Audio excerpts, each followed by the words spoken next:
Pada saat baginda Nabi SAW akan meninggal dunia dan beliau lagi sakit keras, maka beliau keluar karena mendengar beberapa sahabatnya menangis terisak-isak, khawatir kalau beliau meninggal dunia. Maka beliau pun keluar, kemudian naik di atas mimbar semampu beliau. Setelah memuji Allah Subhanahu wa taala dan bersalawat untuk diri beliau sallallahu alaihi wasallam, maka beliau mengatakan, wahai sekalian manusia, fa inna mau'iduna haud. Wahai sekalian manusia, maknanya jangan kalian bersedih, karena pertemuan kita yang sebenarnya yang akan abadi itu bermula dari haudku nanti. Haud itu telaga beliau. Nabi SAW diberikan telaga oleh Allah dua, di mahsyar nanti namanya haud, dan nanti di surga namanya kautsar, yang ada surah Al-Kautsar. Kata Nabi SAW, haudku nanti di mahsyar itu seluas pandangan mata. Dalam riwayat dikatakan antara Madinah sama Hajar, atau kurang lebih 1000 km perjalanan, dipenuhi dengan canteng-canteng seperti jumlah bintang di langit. Siapa yang minum darinya tidak akan pernah haus selamanya. Riwayat ini menggambarkan kepada kita bagaimana Nabi SAW memberikan kesadaran kepada para sahabatnya, jangan kalian sedih. Bagi teman-teman yang merasa sedih karena meninggal orang tuanya, meninggal kerabatnya, kehilangan sesuatu yang sifatnya duniawi ini, bagi seorang muslim itu adalah hal yang kecil. Kalau kerabat kita meninggal atau orang yang kita cintai, teman-teman sekalian, dia tidak hilang. Dia hanya mendahului kita menuju ke akhirat sana. Seorang muslim sangat yakin rukun iman dia yang kelima adalah iman kepada hari kiamat. Urutannya adalah meninggal, proses dicabutnya ruh, kemudian dimasukkan ke alam barzah di kuburan, kemudian pembangkitan di hari kiamat mahsyar, ditimbangnya amal baik amal buruk, lalu kemudian surga dan neraka. Dan kita sudah dapat rinciannya. Kita sekarang di duka bumi ini setiap saat ada buku, sudah terjemahan bahasa Indonesia cukup banyak berhubungan dengan masalah surga. Apa saja berhubungan dengan surga itu, dari tanahnya, dayang-dayangnya, istanahnya, makanannya, minumannya, semua terinci. Kita sudah punya bocorannya. Dan neraka dengan siksa yang paling rendah sampai yang paling berat pun itu juga sudah diceritakan semuanya, sudah ada gambarannya. Maka seorang muslim sangat faham ada akhirat. Berarti orang-orang yang sedang kita cintai meninggal dunia itu, mereka sebenarnya tidak hilang, tapi mereka hanya mendahului kita saja. Saya punya menghadapi, ada ponakan saya di kota Makassar sini, umur 19 tahun, meninggal dunia, subhanallah. Sore hari, dia aman-aman saja, lagi ngantar kakak saya kebetulan, kakak kandung saya sendiri, ibunya, itu diantar pergi ke tempat kursus adiknya, kemudian rupanya dia pulang, dia sholat maghrib di rumah, lalu kemudian temannya telepon, minta dijemput di bandara Makassar. Dia keluar habis sholat maghrib, begitu keluar dari pintu tol Makassar menuju ke bandara, ditabrak oleh mobil besar, truk, meninggal dunia di tempat. Tidak ada satupun kerabat yang tahu ini berita. Meninggalnya maghrib sekitar jam 6 sore, nanti jam 12 malam baru kami tahu. Saya pun lagi di Jakarta waktu itu, kemudian saya ditelepon oleh salah satu kakak saya juga, kalau ponakan kita sudah meninggal. Saya ambil pesawat pertama dari Jakarta, habis sholat subuh, ke Makassar. Begitu saya tiba di Makassar, di Panaku Kang Mas, tempat beliau, kemudian saya masuk, kerabat sudah mengatakan, kakakmu ini dari tadi malam gak bisa tidur, gak makan, selalu bangun, pingsan lagi, gak ada keluarga yang bisa hadapin. Maka saya dudukkan kakak saya bilang, kak duduk sebentar. Begitu beliau duduk, dan saya bilang, kebetulan anak ini bernama Hamdi, rahimahullah, sudah meninggal, ponakan saya. Lalu saya mengatakan, kalimat pertama saya, Hamdi ini tidak hilang. Itu bahasa saya pertama. Karena pemahamannya, kakak saya memahami anaknya sudah hilang. Hamdi ini tidak hilang. Kok bisa? Dia tiba-tiba duduk, lalu dia mengatakan, kok bisa? Bukan dia sudah meninggal? Saya bilang, iya. Sebagai seorang muslim, kita yakin dia tidak ada di depan mata kita sekarang, walaupun dia sudah dikubur, tapi kita sangat yakin akan bertemu di akhirat. Tidak mungkin tidak. Orang-orang yang meninggal terlebih dulu, seperti ibu kami sudah meninggal. Ada paman kami namanya Fulan, saya sebutin. Nama paman kita si Fulan, nama tante kita si Fulan, meninggal dunia semuanya. Toh juga mereka sudah menuju ke akhirat, dan kita sedang menuju ke sana. Saya sama kakak pun ini sama-sama, asal tiketnya sama, iman dan amal soleh nggak ada masalah, maka akan ketemu di sana. Dan itu kita yakin sekali. Sebagaimana dunia ini ada kehidupan akhirat di sana. Terbaik kita kerjakan sini, kita akan panen di sana. Faman ya'mal mithqala dzarratin khairan yarah. Siapa yang buat seperti biji sawi dari kebaikan, yarahu, dia pasti akan diperlihatkan atau melihatnya. Wa may ya'mal mithqala dzarratin syarran yarah. Kalau diberhentikan bacanya yarah, tapi kalau dibaca langsung yarahu. Siapa yang berbuat seperti biji sawi dari keburukan, pasti dia akan temukan dan dilihat atau diperlihatkan kepadanya. Alhamdulillah setelah itu beliau jadi faham masalah ini. Juga teman-teman, itu bagi orang yang kehilangan kerabat. Kalau ada kehilangan benda, materi, seseorang kalau yakin adanya kehidupan akhirat, jadi ringan buat dia. Karena dia berpikir, oh orang ini sekarang ambil benda saya tagih dia nggak mau kasih, saya akan ambil di akhirat. Tidak ada sesuatu yang luput. Seorang muslim akan sangat tenang, karena dia yakin ada hadis Nabi SAW, maka apakah kalian tahu siapa orang yang bangkrut? Kata para sahabat, ya Rasulullah, orang yang tidak ada dirham dan dinarnya, bisnis bangkrut. Kata Nabi SAW, bukan, itu kecil. Yang bangkrut sebenarnya adalah yang datang pada hari kiamat membawa lengkap pahala solat, pahala puasa, pahala zakat, tapi ya dia datang dari satu sisi pernah mencaci maki orang ini, pernah memukul orang itu, pernah mengambil haknya orang yang ini, lalu mereka datang menuntut pada hari kiamat. Dan pada saat itu diberikanlah pahala-pahala dia kepada orang-orang yang menuntut ini. Kalau habis pahalanya, sudah dibayar-bayarin utang dia, gitu kan, kesalahan-kesalahan dia selama dunia tidak sempat dia minta maaf, maka akan diganti, akan diberikan dosa-dosa orang-orang yang menuntut dibebankan kepada dia. Maka dilemparlah dia ke neraka sejauh timur dan barat. Seseorang muslim sangat yakin teman-teman sekalian, kalau ada hak kita yang sedang diambil oleh orang lain, kita sudah minta di muka bumi ini, tidak juga bisa kita dapatkan, dengan cara dia memanipulasi data-data tersebut, tetap kita akan panen dalam bentuk pahala pada hari kiamat. Hasan Basri rahimahullah pernah dicaci maki dan digibah oleh seseorang. Lalu kemudian dia baru mendapatkan satu tangkai kurma yang sangat segar. Kemudian dia antar ke rumah orang tersebut yang menggunjing dia.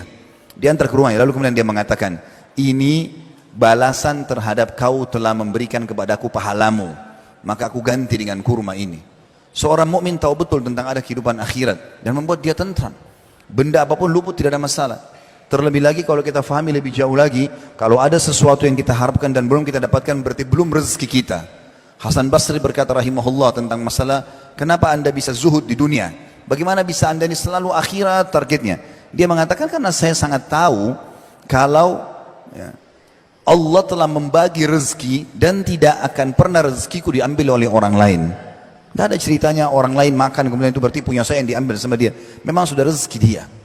Dan aku selalu senang karena aku taat dan aku selalu patuh, karena aku tahu amal solehku tidak akan dikerjakan oleh orang lain, maka aku sibuk beramal soleh. Dan aku yakin Allah Tuhanku mengawasiku, maka aku tidak mau ya, bermasalah karena dia melihatku. Dan juga aku tahu kematian sedang menungguku, maka aku pun punya persiapan untuk menghadapinya. Nabi SAW juga mengingatkan kepada kita teman-teman, melalui dunia ini selain kita mengejar prestasi terbaik, boleh silakan cari rezeki halal, pasangan yang baik, keturunan yang banyak, coba kejar, tapi halal konsepnya. Juga kalau kita punya masalah-masalah, sebelum menuju kepada kematian, selesaikan semuanya.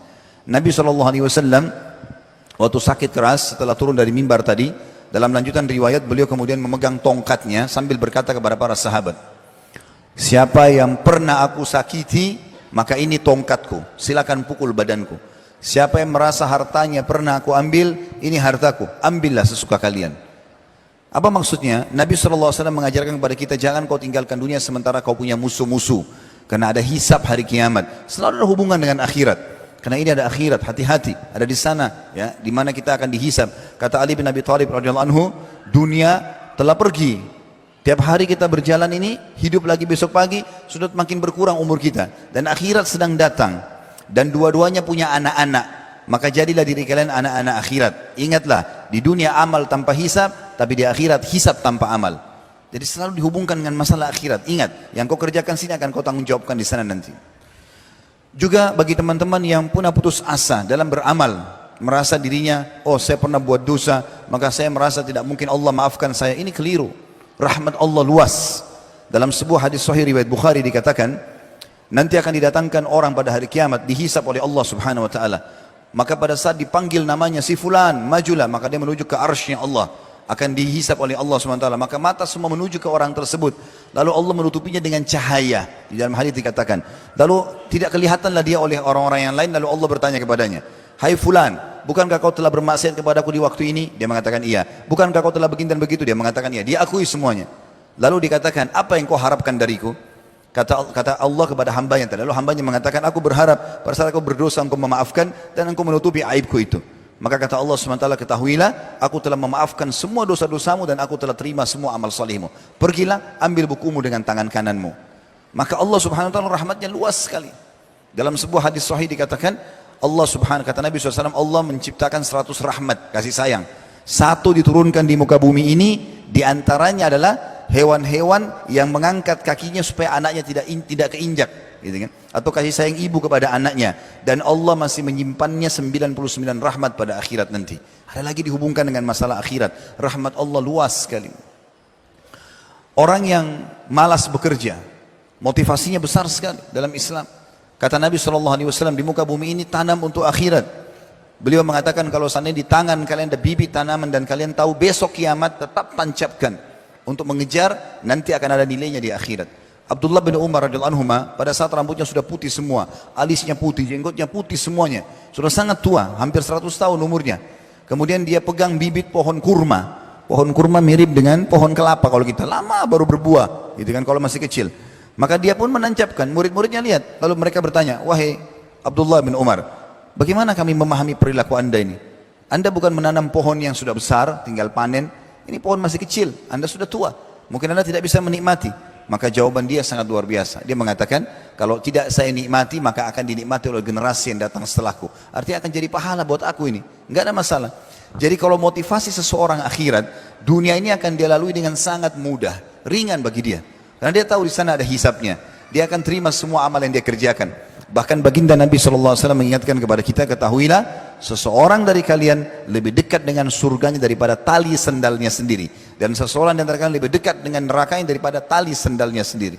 Gara-gara ada seorang sahabat meninggal dunia di perang Khaybar, kemudian dia baru masuk Islam, baru syahadat, ya, lalu kemudian terbunuh. Kata Nabi SAW, siapa yang mau lihat penghuni surga yang belum pernah sujud sekalipun, ini orangnya. Baru syahadat lalu terbunuh, gitu kan? Lalu beliau mengatakan, ketahuilah surga lebih dekat kepada kalian daripada tali sendal kalian sendiri. Azan, sholat, makan, minum, pergaulan yang halal, udah istiqomah saja, nikmati yang halal, tinggalkan yang haram. Meninggal masuk surga. Buat masalah, gunjing orang, ghibah, ngambil haknya orang lain, ambil haknya ahli waris, ribut, bohong, dusta, menipu segala macam, mati masuk neraka. Begitu mudahnya orang masuk ke surga dan masuk ke dalam neraka, dan itu pasti terjadi. Kita harus sadar teman-teman sekalian, kita akan melalui seperti yang dikatakan Hasan Basri, hai anak Adam, kamu sebenarnya di muka bumi ini seperti bilangan, angka. Kalau bertambah satu hari, begitu kau buka matamu di pagi hari, maka berkurang bilanganmu satu. Kita sedang menuju ke sana. Maka harus kita hisab diri kita sendiri masing-masing. Ya, kita sedang menuju ke akhirat sana. Kita dengarkan bagaimana Nabi SAW mewasiatkan kepada kita tentang masalah perumpamaan bumi ini atau dunia ini. Kebanyakan orang sibuk mengejar tanpa mengenal mana halal, mana haram. Padahal sebenarnya teman-teman, kalau kita melihat dunia ini kecil sekali, ya. Kalau kita lagi naik pesawat, mobil-mobil yang mewah pun yang biasanya kita bangga-bangga di sebelahnya, kalau sudah di atas pesawat kelihatannya seperti gentong-gentong kecil, gitu kan. Mungkin orang punya berlian sebesar bola basket pun, kalau orang mungkin kecil seperti cincin saya sudah sangat mahal. Kalau seperti bola basket sangat besar, tapi kalau orang naik di atas pesawat melihatnya maka tidak kelihatan lagi. Tanah yang diperebutkan kepada ahli atau dengan ahli waris sampai tumpahkan darah, itu juga kalau kita di atas pesawat kita lihat sangat kecil, nggak ada nilainya. Bahkan subhanallah pada saat kita meninggal tidak ada yang ikut semua itu. Apa yang selama ini diperebutkan, diambil haknya orang yang tidak akan ikut. Kata Nabi SAW, kalau anak Adam meninggal dunia akan ikut kepadanya itu 3 di kuburannya. Amalnya, ya, kemudian hartanya dan keluarganya akan pulang 2. Keluarganya akan pulang, walaupun cinta seorang suami pada istri, istri pada suami, orang tua pada anak, tidak akan nginap sehari di kuburan itu. Akan pulang, meninggalkan kita nanti. Hartanya walaupun mewah, mobilnya akan parkir di pagar kuburan, habis itu dibawa pulang jadi warisan. Yang tinggal bersama kita amal.